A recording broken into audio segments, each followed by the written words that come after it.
अपने सब सुन रहा छी एसके राज रिकॉर्डिंग स्टूडियो जो शानदार प्रस्तुति छोरी चुदुर बुदुर करिया हमरा को हो रहा में छोरी चुदुर बुदुर करिया हमरा को हो रहा में छोरी चुदुर बुदुर करिया हमरा को हो रहा में लाल बाबू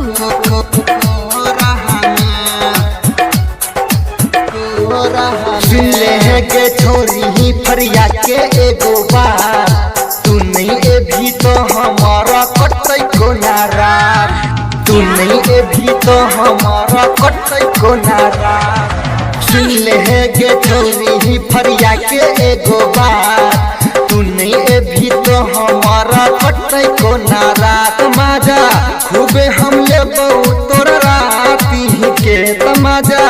खूबे हम ले बहु तोरा राती के छोरी चुदुर बुदुर छोरी चुदुर बुदुर करिया हमरा को हो रहा में छोरी चुदुर बुदुर करिया हमरा को हो रहा में छोरी चुदुर बुदुर करिया हमरा को हो रहा में छोरी चुदुर बुदुर करिया हमरा को हो रहा में छोरी चुदुर बुदुर करिया हमरा को हो रहा में छोरी चुदुर बुदुर करिया हमरा को हो रहा में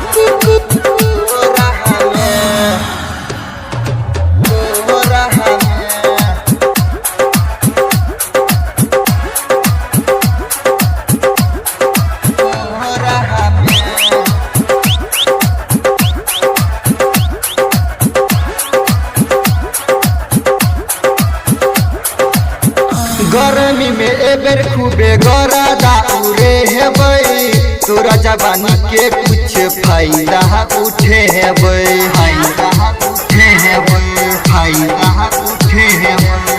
गर्मी में एबर खूबे गरदा उड़े है बई तोरा जवानी के कुछ फायदा उठे है बई तो चलो एबो हम तोरा घर के पीछा में तो चलो एबो हम तोरा घर के पीछा में छोरी चुदुर बुदुर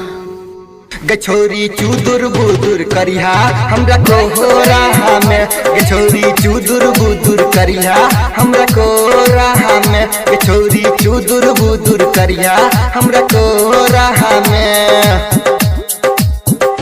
छोरी चुदुर बुदुर करिया हमरा को हो रहा में छोरी चुदुर बुदुर करिया हमरा को हो रहा में छोरी चुदुर बुदुर करिया हमरा को हो रहा में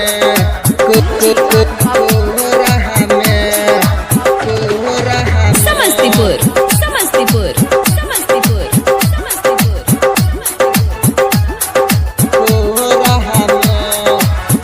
छोरा सब दीवाना तोरा पाछू छो हुआ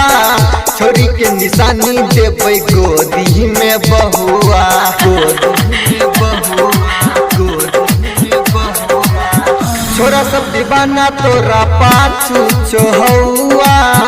छोरी के निशानी देबै गोदी में बहुआ बलमा सुबह सल तो तोरा को रहा गे राइटर प्रकाश सल तो तोरा को रहा गे छोरी चुदुर बुदुर छोरी चुदुर बुदुर करिया हमरा को हो रहा में छोरी चुदुर बुदुर करिया हमरा को हो रहा में छोरी चुदुर बुदुर करिया हमरा को हो रहा में।